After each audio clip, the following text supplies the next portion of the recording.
네, 지금부터는 정치권 주요 이슈들 함께 정리해 보겠습니다. 오늘은 김유정 전 민주통합당 의원, 정광재 전 국민의힘 대변인과 함께합니다. 안녕하십니까? 안녕하세요.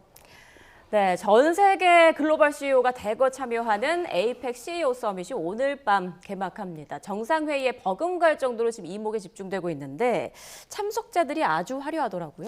네, 엔비디아 창립자이자 CEO인 젠슨 황부터 해서 구글 굉장한 이 전 세계 글로벌 경제 리더들이 다 모이는 자리이기 때문에 예. 경주가 들썩들썩할 것 같다는 생각이고요. 그러니까 한 1,700명 정도의 경제 리더들이 모인다고 하니까 특히 또 정상들, 21개 주요 정상들과의 또 그런 교류도 준비가 되어 있기 때문에 각국이 아마 투자 유치 이런 것들의 총력전을 벌이지 않을까 생각을 하고요.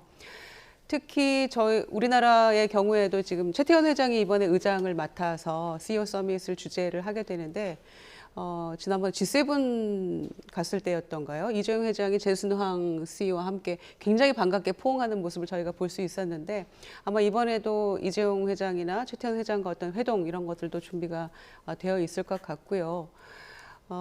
AI, 그다음에 반도체, 배터리 분야, 모빌리티 분야, 전반적인 어떤 글로벌 경제 전략, 협력 방안 이런 것들을 논의하는 자리이기 때문에 아무래도 관심이 주목도가 굉장히 높아지겠죠. 예. 그런데다가 지금 내일 트럼프 대통령 오잖아요. 그렇죠. 근데 강연도 준비가 돼 있고 그다음에 그 제순황도 또 특별 세션에서 이제 강의를 한다고 하거든요. 근데 이제 이런 미래 산업 분야뿐만이 아니고 우리 그 문화 콘텐츠도 굉장히 널리 알리려는 부스들도 막 준비가 돼 있는데 BTS RM이 또 이 K컬처 관련해가지고 강의도 나선다고 하니까 네. 굉장히 또 흥미로운 그런 그 세션들이 많이 준비가 돼 있는 것 같다라는 생각입니다. 그래서 보니까 이번 APEC이 7조 4천억 정도의 경제 효과가 있다고 하는데 고용 창출도 상당하고요. 그래서 31일까지니까 활발하게 어떤 이루어져서 우리도 좀 투자 유치도 좀 성공적으로 하고 그런 자리가 논의가 되기를 기대해 보겠습니다. 네, 볼거리가 굉장히 많은 그런 행사가 될 것 같은데 그 볼거리만큼이나 성과가 좀 많이 나왔으면 좋겠습니다. 우리로서는 가장 지금 주목하고 있는 일정이 내일로 예정된 한미 정상회담이죠. 그런데 이재명 대통령이 시간에 쫓기지 않겠다. 국익을 훼손하는 결정은 하지 않겠다. 이런 입장을 밝히면서 좀 어떻게 될지 전망이 좀 엇갈립니다. 어떻게 예상하세요? 협상 상황이 녹록치 않은 것 같아요. 이재명 대통령도 분명한 한계와 관련한 이야기를 하고 있는 걸 보면 이번 APEC에서 이루어지는 한미 정상회담을 계기로 그동안 논란이 됐었던 한미 관세협정 최종 타결할 수 있을까? 상당 부분 회의감이 많은 게 사실입니다. 트럼프 미국 대통령은 한국이 준비돼 있다면 본인은 바로 협상을 타결하겠다라고 했지만 지금의 상황만 놓고 본다면 과연 우리 정부가 쉽게 응할 수 있을까? 이 부분은 부정적이라고 봅니다. 근데 그 시간에 쫓기지 않겠다라는 말에는 공감을 하지만 이 기대 관리라고 할까요? 우리 국민들에 대해서 정부가 소상히 잘 설명하지 못한 부분에 대해서는 저는 정부 책임은 일부 있다고 생각합니다.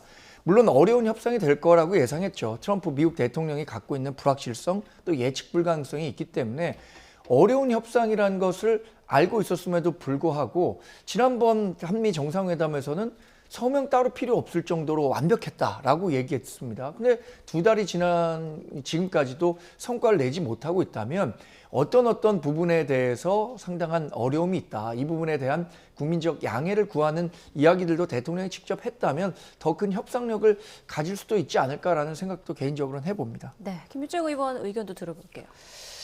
일단은 이재명 대통령이 일본처럼 하지는 않겠다라고 공언한 바가 있죠. 그리고 EU 모델을 따르겠다. 이제 그것은 지금 미국에서 트럼프 대통령이 계속해서 3,500억 불 현금으로 선불 지급 이런 얘기를 계속해 왔는데 우리가 이제 지난한 협상의 과정을 거치면서 미국의 경우에는 이제 250억 불을 몇 차례에 걸쳐서 이렇게 나눠서 내라 이렇게 얘기하고 있습니다만 우리가 그렇게 사정이 녹록지 않잖아요. 이창영 한국은행 총재가 얘기했듯이 우리가 1년에 쓸 수 있는 이 가용 달러가 150억 불에서 200억 불 정도이기 때문에 미국의 그 뜻에 따르다가는 우리가 굉장히 위기가 올 수 있다 이런 염려들을 하고 있는 거 아닙니까? 그래서 조금 늦어지더라도 양국의 어떤 이익에 부합하는지도 좀 봐야 될 것 같고요. 특히 우리가 이제 투자처가 사업성이 있는 곳인지 정확하게 좀 알 필요도 있는 것이고요. 묻지마 투자를 할 수는 없는 것이기 때문에 그것도 좀 봐야 될 것 같고 우리가 또 감내할 수 있는 어떤 외환 상황이 되는 것인지 금융 위기가 온다면 이거는 굉장히 어려워질 수 있기 때문에 그런 것들을 위기 상황에 뛰어드는 그런 협상은 할 수 없다라는 게 지금 목표잖아요. 그런데다가 우리의 지금 그 외환 보유고 상황 4,200억 불 정도 있는 것에 대해서 상무장관에게 계속 설명하고 또 러트닝 상무장관 이해하고 다 그랬다고는 합니다만은 결국에는 트럼프 대통령의 마음에 달려 있는 거라서 협상장에서 과연 전격 뭔가가 타결이 될 수 있을지는 온전히 지금 공이 트럼프 대통령이 넘어가 있는 상황이잖아요. 그래서 조급한 마음 먹지 말고 우리가 위기로 가는 그런 길은 걷지 말아야 된다라는 이재명 대통령의 어떤 협상 전략에 따라서 가야 되지 않을까 생각합니다. 네, 그 밖에 한일 정상회담은 모레 30일로 조율하고 있다고 하고 그리고 11월 1일 다가오는 토요일에는 또 한중 정상회담이 예정돼 있습니다. 굵직굵직한 일정들이 기다리고 있는데 자, 이런 가운데 깜짝 북미 정상회담이 이루어질 수 있을지 여기에 대한 관심도 집중되고 있습니다. 국정원장을 역임한 박지원 민주당 의원은 이번엔 트럼프 대통령이 월북을 해서 북측의 판문각이나 개성호텔에서 정상회담을 할 수 있다 이렇게 전망했는데요. 목소리 직접 들어보시죠.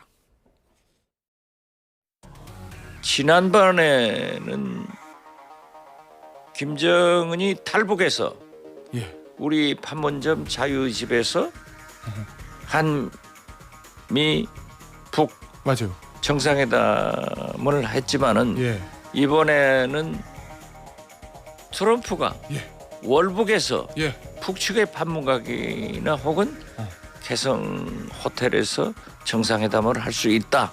제가 개성 많이 다녔어요. 그 판문점에서 한 30-40분 가면 개성이에요. 그렇기 때문에 저는 판문각에서 만날 확률이 가장 많고 그러니까 트럼프가 뭐라 하겠어요. 자기가 북한을 갈 수 있다. 월북할 수 있다 한 거예요. 그렇죠. 네, 이렇게 장소까지 콕 집어서 예상을 했는데 두 분의 북미 정상회담 전망도 좀 들어보죠. 이제 국정원장 지내신 박지원 의원이 이제 저렇게 가능성이 매우 높다라고 단정적으로 말씀을 하셨는데 정동영 통일부 장관도 조금 전에 보니까 북한이 만나면 나올 가능성이 높다. 또 그렇게 예상을 했더라고요. 그런데 이제 또 한편 많은 전문가들이 가능성이 높진 않다. 그러나 배제할 수는 없다. 왜냐하면 이게 지금 종잡을 수 없는 두 사람의 만남이라서 누구도 선뜻 100% 확신하는 답은 못 내는 것 같아요. 그런 점에서 지금 트럼프 대통령이 그 한국에 오기 전에 아세안에도 참석을 했었잖아요. 그런데 거기에서 태국 캄보디아 휴전협정을 또 본인이 주재를 하면서 수백만 명 살리는 거다, 살릴 거다 이렇게 얘기를 했기 때문에 여전히 그 일련의 모든 행보가 세계의 어떤 종전 협정이나 또 휴전 협정에 본인이 중심에 서고 싶어하는 모습, 또 실제로 중재 역할도 하고 이러면서 노벨 평화상에 대한 의지가 상당하잖아요.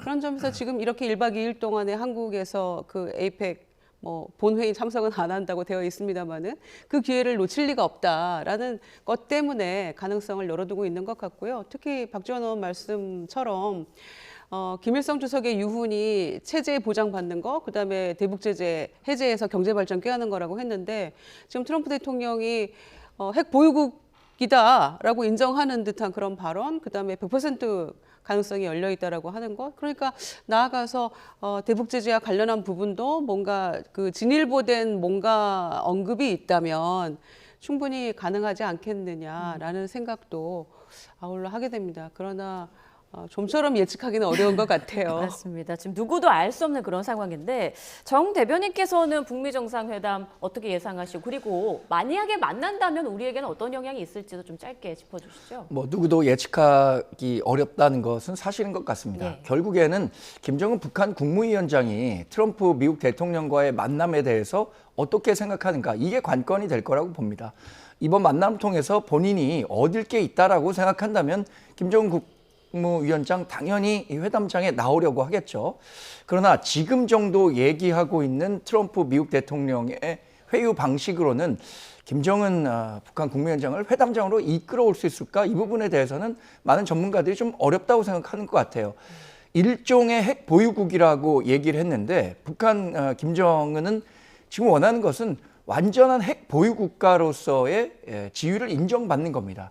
그런데 이런 것을 인정해 주게 될 경우에는 동북아 그 안보 질서에 대단히 큰 변화가 있을 수밖에 없습니다. 북한의 비핵화를 전제로 일본과 대만 또 우리나라 다 이 핵 무장을 하지 않고 있는 거예요. 그런데 북한의 핵 무장을 인정하는 순간부터 잠재적인 핵 보유 국가인 일본 또 중국으로부터 영토적인 위협을 받고 있는 대만 이 두 국가가 연쇄적으로 핵을 보유하겠다라고 요구할 경우에 미국이 그럼 과연 어떤 태도를 보일 것인가. 그래서 이번에 트럼프 미국 대통령과 김정은이 만난다고 하는 것을 민주당과 이재명 대통령은 굉장히 기대를 하고 있는 것 같지만 결과적으로 만난다는 것은 대단히 큰 한부 그 동북아의 불확실성을 가지고 올 수 있다라는 점, 그것까지 우리가 염두에 두고 대비해야 한다는 점을 말씀드려야겠습니다. 네, 관전 포인트까지 짚어주셨습니다. 자, 이런 상황에서요, 보수 진영 유튜버 전한길 씨가 한국 방문을 앞둔 트럼프 대통령을 향해 윤석열 전 대통령을 면회해달라고 호소했습니다. 화면으로 함께 보겠습니다. 트럼프 대통령께 간곡히 부탁드립니다. 이번 에이펙 정상회담으로 한국을 방문하신다면 자유민주주의를 지키려다 감옥에 갇힌 윤석열 대통령 꼭 면회해 주시길 부탁드립니다. 또한 이재명 정권의 교회와 종교 탄압으로 부산 구치소에 수감되어 계신 손연보 목사님을 만나서 그에게도 힘이 되어 주시기를 부탁드립니다. 네, 뿐만 아니라 전한길 씨는 중국 공산당이 개입한 대한민국의 부정선거 의혹을 바로잡을 수 있도록 FBI 조사를 지시해주길 간청드린다, 이런 말도 덧붙였습니다. 전 씨가 트럼프 대통령에게 편지를 보내는 건 이번이 두 번째인데요. 지난 1월 탄핵 정국에서 처음으로 편지를 보낸 바 있습니다. 당시 내용도 잠깐 들어보시죠. 트럼프 대통령님, 제47대 대통령 취임을 축하드립니다. 우리 대한민국 윤석열 대통령과 모든 국민들은 미국을 사랑합니다. 조만간 탄핵이 기각되면 대통령 직무 복귀를 하게 될 것입니다. 복귀하게 되면 최대한 빠른 시일 내에 두 정상이 만나서 남북관계의 평화와 나아가 동북아시아, 더 나아가 세계의 평화를 위해서 함께 협력하는 자리를 만들어 주십시오. 노벨 평화상을 우리 윤석열 대통령과 두 분이서 함께 나란히 수상할 수 있기를 소망하고 기도하겠습니다. 네, 윤 전 대통령을 꼭 면회해달라, 전한길 씨의 이런 요청. 의도는 뭘까요? 어떤 의미가 있다고 보십니까? 잊을만 하면 한 번씩 나타나는 것 같아요. 미국에서 돌아왔는지도 모르겠습니다. 그런데 트럼프 대통령이 피스메이커를 자임하면서 노벨 평화상을 꿈꾸고 있는데 불법 계엄, 그다음에 내란 수괴 피의자를 면회와 달라는 게 이게 말이 됩니까? 기본적으로 이게 성립이 안 되는 이야기라고 생각하고요. 과대망상이라고 생각합니다. 유튜브 수익 창출을 위한 그냥 그런 거라고 생각을 하고요. 여전히 이런 그 전한길 씨에 대해서 여전히 끊어내지 못하고 있는 국민의힘도 좀 황당하고요. 그냥 윤어게인과 부정선거를 외치고 또 탄핵되지 않을 것이라고 굳게 외쳤던 그 지난 1월의 모습이잖아요. 그런 걸 보면 여전히 과대망상에 젖어 있는 그냥 한 사람의 유튜버다 이렇게 생각하기 때문에 트럼프 대통령이 전한길 씨가 누군지를 알겠습니까? 뭐 이런 요청 자체가 전혀 맥락도 없고 성립이 안 되는 비상식적인 이야기라고 생각합니다. 네, 유튜브 수익 창출을 위한 하나의 행보일 뿐이다라고 평가를 하셨는데 국민의힘에서는 이런 행보 어떻게 좀 보십니까? 글쎄 뭐 지난 국민의힘 당대표 선거까지는 전한길 씨가 갖고 있는 영향력이 좀 일부 있었다고 생각합니다만 당대표 선거 이후에 또 본인도 미국, 일본, 호주를 다니면서 유튜브 활동을 하고 있지만 그것이 국민의힘 뭐 갖고 있는 방향과 완벽하게 일치한다 이렇게 평가하긴 어려울 것 같습니다. 당과는 일정 부분 거리가 생긴 셈이라고 보고요. 저 역시 저렇게 얘기하는 것이 과연 우리 일반적인 대중들의 눈높이에 맞는 발언인가라는 데 대해서는 비판하지 않을 수가 없습니다. 주권 국가로서 내정의 일부에 미국 대통령이 개입해달라라고 하는 것이 어떻게 우리 일반 국민이 받아들일 수 있는 정서겠습니까? 본인의 채널을 많이 구독하고 있는 사람들은 이런 얘기를 한다고 하더라도 뭐 열광할 수 있을 것이라고 생각합니다만 그 일부를 제외한 대다수 국민들이 트럼프 미국 대통령이 윤석열 전 대통령을 면회할 가능성도 없을 뿐만 아니라 그 면회를 한다고 해서 그것이 어떤 국내 정치에 영향을 미쳐서는 안 된다는 생각을 분명하게 갖고 계실 거라고 생각합니다. 예.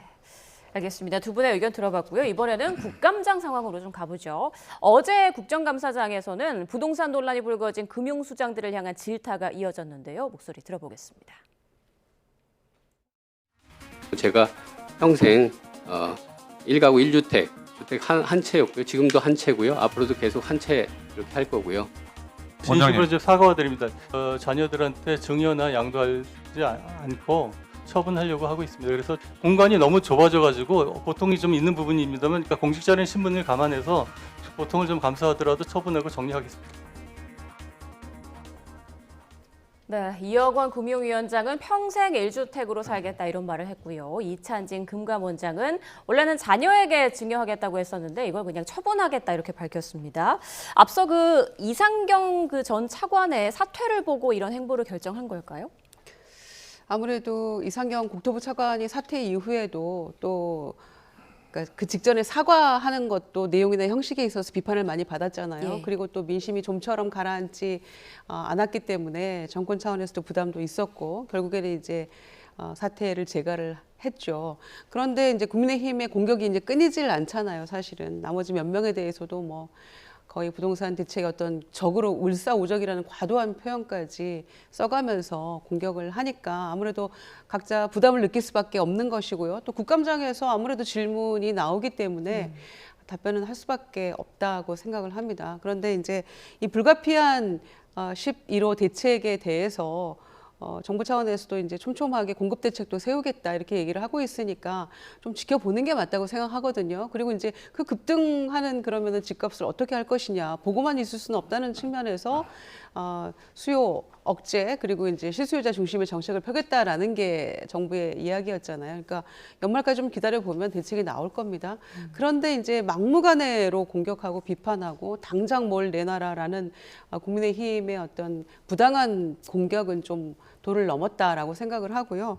그런데 지금 이제 그 가운데에서도 국감장에서 답변으로서는 참 논평하기 저도 고통스럽습니다. 왜냐하면 같은 이야기라도 국민들이 보시기에 특히 이 주택정책, 부동산 대책의 주요 정책 결정자들이잖아요. 그러면은 말 한마디, 태도 이런 것들을 보고 국민들이 평가를 하시잖아요. 그런데 지금 아파트 두 채가 마주보고 있는데 하나를 정리하려고 하니까 공간도 좁아지고 고통스럽다. 이거는요 국민의 마음에 더 상처를 주는 이야기거든요. 그리고 그것 때문에 허탈하고 또 배신감도 느낄 수 있기 때문에 본의가 그게 아니었더라도 국감장에서 말의 선택은 굉장히 신중할 필요가 있다. 그리고 정무적으로 좀 판단을 해야 되는 거 아닙니까? 그래서 왜 이렇게밖에 답변을 못하나에 대해서 굉장히 화가 나더라고요, 저도. 그리고 그래서 그 이상경 차관도 사실은 본인이 유튜브 나가서 실수하고 또 국토부 유튜브에서 발언도 사과도 좀 부적절했다는 평가가 많았는데 국감장에서 조금 더 신중했으면 좋겠다라는 생각입니다. 네, 말씀해 주신 내용이 바로 이찬진 금감원장이 해명하는 과정에서 나온 말인데 그러니까 현재 여러 용도로 사용하고 있는 실거주 한 채를 정리하게 되면 공간이 좁아져서 저로서도 고통이 있는 부분이다. 하지만 공직자이기에 뭐 감수하겠다. 이런 취지의 말이었어요. 일단 이억원 금융위원장과 관련해선 해명을 들어보면 일정 부분 저는 뭐 국민이 이해할 부분이 있을 거라고 생각합니다. 이번에 주택정책과 관련해서 국민의힘에서 비판을 하니까 장동혁 국민의힘 당대표가 갖고 있는 주택수와 관련해서 민주당이 굉장히 강도 높게 비판했지만 송원석 장동혁 대표가 내놓은 이야기들을 들어보면 그럴 수도 있겠구나라고 이해하실 부분이 있을 거라고 생각합니다. 저는 그런 측면에서 2억 원 금융위원장이 내놓은 해명에 대해서는 일정 부분 뭐 국민적인 판단이 있을 거라고 생각합니다. 예. 그러나 이찬진 금감원장이 했었던 발언은 지금 김희정 의원님 고통스럽다고 말씀하셨잖아요. 그 이야기를 듣는 국민들은 더 고통스럽고 염장 지르는 발언이라고 생각할 거예요. 근데 이 문제가 왜 불거졌는가? 저는 공직에 적합하지 않은 사람을 대통령과 친하다는 이유만으로 금감원장에 앉힌 게 문제가 된다고 생각합니다. 이렇게 공적 마인드를 가진 사람이면 국정감사든 어디에서든 말을 선택해서 잘 정무적으로 할 겁니다. 그런데 전혀 이 공직의 마인드를 갖고 있지 않은 사람이 대통령과 사법연수원 동기라는 이유로 임명됐잖아요. 그리고 이분이 400억 원대에 달할 것으로 추정되는 고액의 자산을 갖고 있는 분입니다. 그런데 지금 뭐 주택정책과 관련해서 이런 얘기를 하니까 그거 내가 고통을 감수해서라도 팔겠다. 마치 적선하는 듯이 이야기하는 것에 대해서 어제 국정감사를 본 많은 국민들이 대단히 큰 상실감, 심적 상처를 받았을 거라고 생각합니다. 네, 이 대통령의 인사에 문제가 있는 거 아니냐라는 또 비판을 하셨는데, 자, 이번에는 과방위로 한번 가보겠습니다. 과방위에서는 최민희 과방위원장의 자녀 결혼식과 관련한 파장이 길어지고 있는데요. 여야의 목소리 듣고 관련 대담 이어가겠습니다. 어젯밤에 그래서 제가 페이스북에 글을 쓴 것이 네네. 가서 뭐 성경 구절입니다. 너희 중에 죄 없는 자가 먼저 돌로 치라라고 하는 성경 구절을 인용했습니다만 그렇게 비난하는 이것은 뭐 여야를 떠나서요. 네. 이게 소위 정치인들 중에 그러면 그런 어떤 애경사가 있는데 최민희 의원처럼 그럼 적어도 그런 이해충돌의 어떤 축의금이나 부의금이나 이런 것들을 골라서 돌려주려고 하는 노력을 해본 사람이 있는가? 저는 없습니다. 그래서 제가 부끄럽다고 썼어요. 이런 표현이 좀 과할지 모르겠지만 주접스러운 거 아니겠습니까? 계좌번호에 카드 번호를 찍어준다라든지 이런 거는 국민들이 봤을 때 와 해도 정말 너무하는구나. 돌려주려고 하는 의도였다라지만 그걸 굳이 보좌진들 시켜가지고 본회의장에서 그걸 또 확인하고 이런 것들이 국민들이 봤을 때는 정말 대한민국 국회의원 특히 이 상임위원장의 권위라든지 품격이라든지 이런 게 정말 국민들이 봤을 때는 기가 차실 것 같다. 네, 어떤 사안이 문제가 됐는지 이 부분뿐만 아니라 그 사안의 문제를 좀 해결하는 과정에서 또 어떤 해명이 이루어지는지 이 부분도 좀 중점이 되고 있는데, 자, 박수현 민주당 수석 대변인은요, 축의금을 돌려주려는 최민희 위원장의 어떤 노력을 좀 높게 평가했습니다. 동의하시나요? 일단 수석 대변인의 고뇌가 느껴지는 그런 발언이라고 생각을 합니다. 그렇지만 이제 사실은 자녀의 결혼식이란 굉장히 경사스러운 일인데 결국 이런 식의 어떤 구설수라면 구설수 뭐 이런 상황에 휘말리게 된 것은 굉장히 유감스럽고 저도 좀 안타깝게 생각을 합니다. 축하를 해야 되는 그런 자리인데도 불구하고 계속 지금 며칠째 계속이 되고 있어서 좀 안타까운데요. 그리고 저간의 상황들, 뭐 피감기관에 청첩한 거 아니다, 막 이러면서 여러 가지 설명들을 했었고 충분히 또 이해할 만한 그런 부분도 있는 것 같습니다.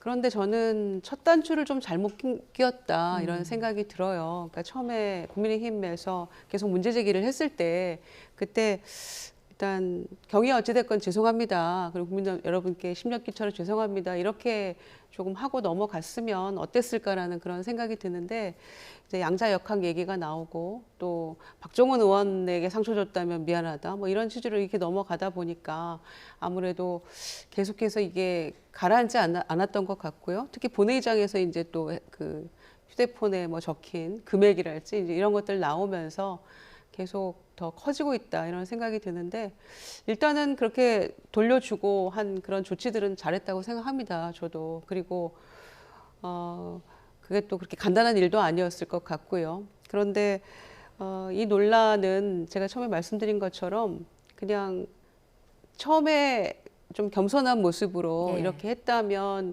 지나갔을 거라고 저는 생각합니다. 그런데 점점 수습이 어려워지는 국면으로 가는 것 같아서 최민희 위원장이 어떤 판단과 그 생각을 하고 있는지는 잘 모르겠습니다만은 다시 한번 어떤 기회를 빌어서 본인의 어떤 소회 또는 뭐 사과 이런 거를 한 번 더 하시면 어떨까 싶어요. 그러면 이렇게 여러 가지 복잡한 논란은 좀 정리될 수 있을 거라고 저는 생각합니다. 그게 국민에 대한 도리가 아닐까 생각해요. 예. 이 부분 논란이 계속 길어지니까 국민 피로감도 덩달아 좀 커지고 있는 상황인데 국민의힘에서는 최 위원장 고발을 검토하고 있다 이렇게 언급을 하고 있습니다. 그런데 뇌물죄뿐 아니라 중대재해처벌법 위반 소지도 검토한다고 하더라고요. 이건 어떤 내용인가요?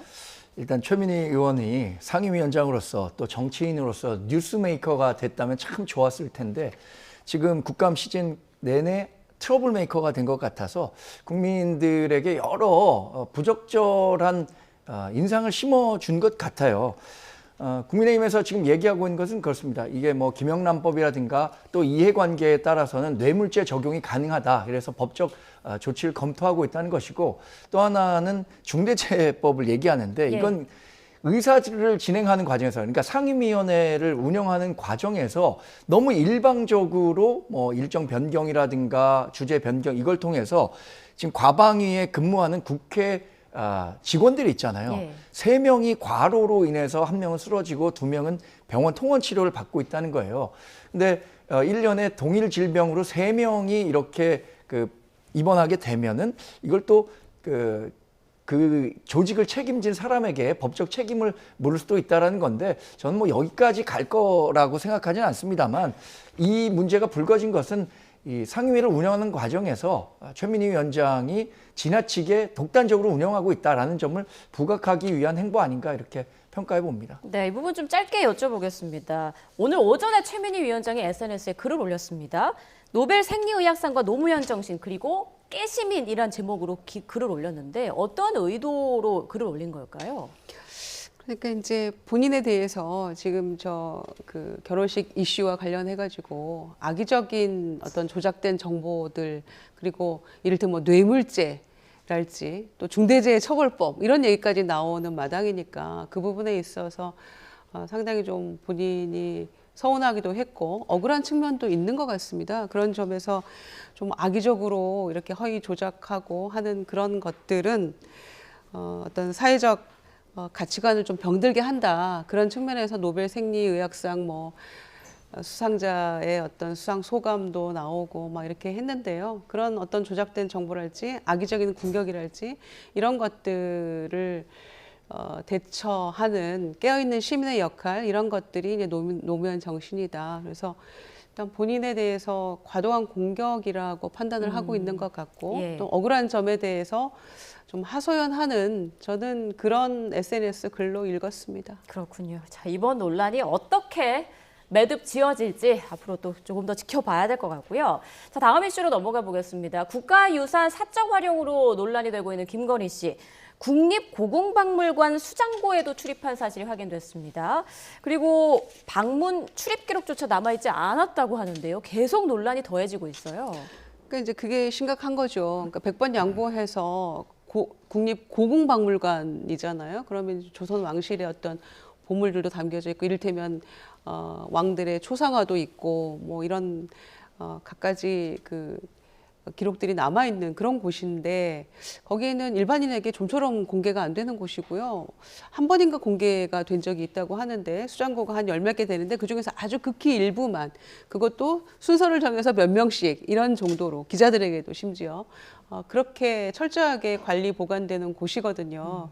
뭐 습도나 온도도 잘 맞춰야 되고 아주 어렵습니다. 그런데 거기를 내 집처럼 마음대로 드나들면서 절차적 정당성을 확보하지 못한 거잖아요. 한마디로. 그러니까 과거에 본인의 직업이 이제 문화 뭐 전시 기획자였다면 상당히 우리 국가 뭐 문화유산이나 보물에 대해서 관심 가질 수도 있겠죠. 100번 양보해서 선의로 그렇게 해석한다면.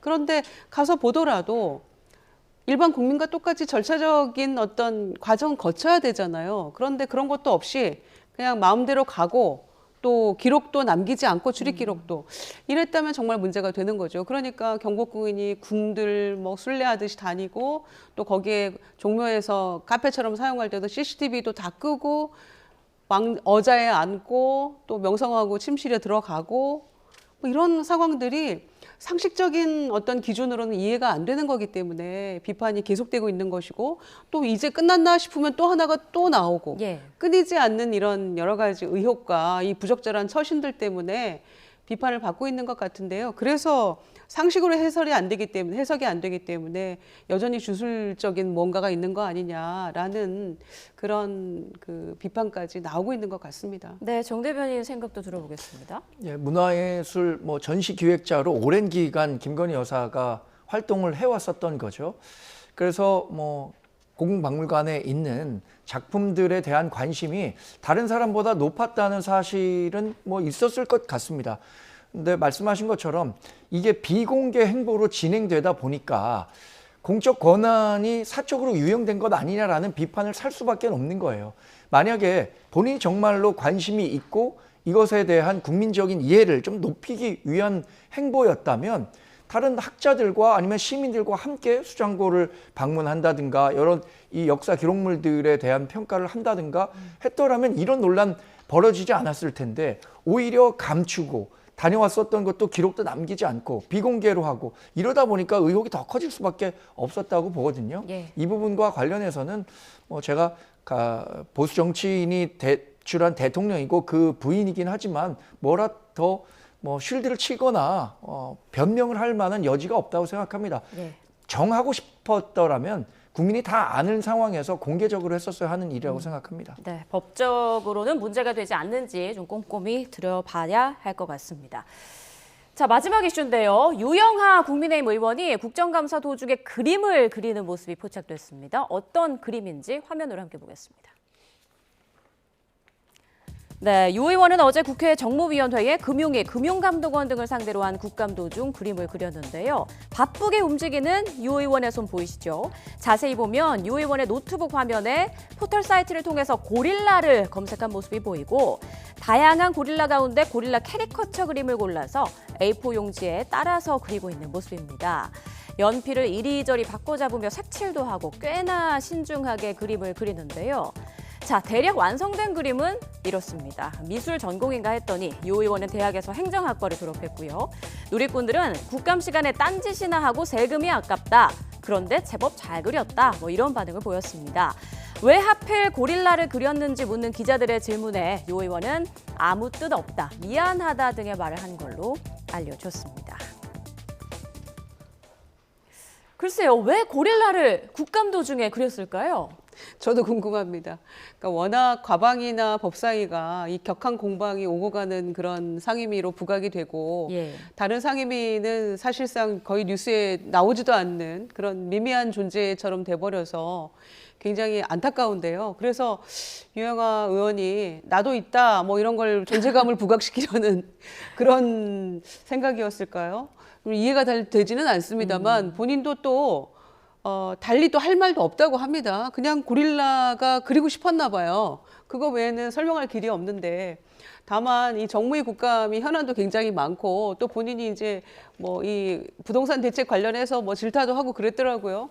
그런데 보좌관들이 열심히 준비해둔 다음 질의들이 산더미처럼 쌓여져 있을 거고, 사실 국감장에서 다음 그 의원들 다른 사람 질의하면 다음 거 준비하기도 사실 바쁘거든요. 굉장히 분주한데 그 틈에 저런 여유를 가지고 고릴라를 그릴 수 있다는 것도 굉장히 소위 멘탈이 매우 강한 분이다, 그런 생각도 들고요. 또 이게 분명히 다 이렇게 언론에 노출이 될 거라는 거를 모를 리가 없는데 왜 이렇게 했을까? 그래서 저는 나도 있다라는 존재감 부각 외에는 사실 설명할 길이 없습니다. 네, 지금 화면을 보면 정말 미술 입시생처럼 집중해서 그림을 그리고 있고요.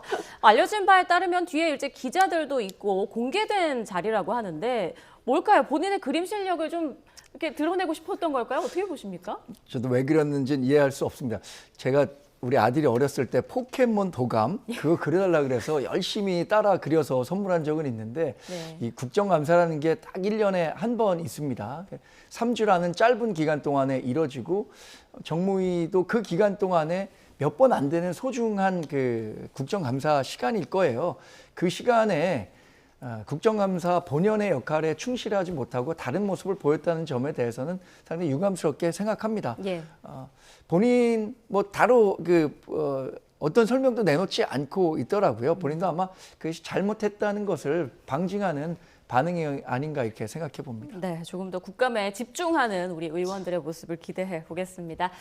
자, 지금까지 김효정 전 민주통합당 의원, 정광재 전 국민의힘 대변인과 전국 이슈들 짚어봤습니다. 고맙습니다.